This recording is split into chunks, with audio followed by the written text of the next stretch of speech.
আমার যদি রাজনৈতিক ব্যবস্থাই না থাকে যে আমি একটা নিজে সিদ্ধান্ত গ্রহণ করতে পারি এবং সেটা আমার দেশের জনগণের উপর দাঁড়িয়ে আমি করবো, তাহলে আবার ফরেন পলিসিটা কি? বান্ডেল থাকলে প্রতি সেনমানিতে টাকা বাঁচবে। বিকাশ সেনমানি বান্ডিল কিনে জিতুন প্রতি লেনদেনে। আওয়ামী লীগের কি কোনো ফরেন পলিসি ছিল? মানে শেখ হাসিনা আমলে ওটা তো আসলে ভারত পলিসি প্রধানত ছিল, মাঝে মধ্যে অন্য পলিসিকেও যুক্ত করার চেষ্টা করেছে। ওটা হচ্ছে গদি রক্ষার ইকুয়েশন দিয়ে।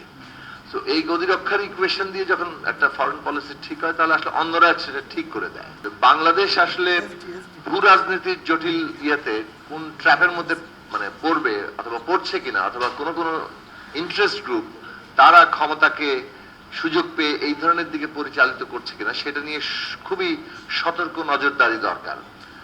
যে আমরা কোন ফাঁদে পা দিচ্ছি, আমরা কি আসলে জাতীয় সিদ্ধান্ত গ্রহণ করছি, নাকি আমাদের এখানে কেউ কোনো বিশেষ উদ্দেশ্য নিয়ে সুযোগ পেয়ে কোনো একটা জায়গাতে আমাদেরকে টেনে নিয়ে ড্র্যাগ করে নিয়ে যাচ্ছে। আমরা আমাদের সিদ্ধান্তটা আমাদের জাতীয় স্বার্থে নিচ্ছি, নাকি কোনো একটা আবারও আশীর্বাদ পুষ্ট হয়ে আমরা আসলে কোনো দিকে আমাদেরকে ট্র্যাক করার চেষ্টা করছি।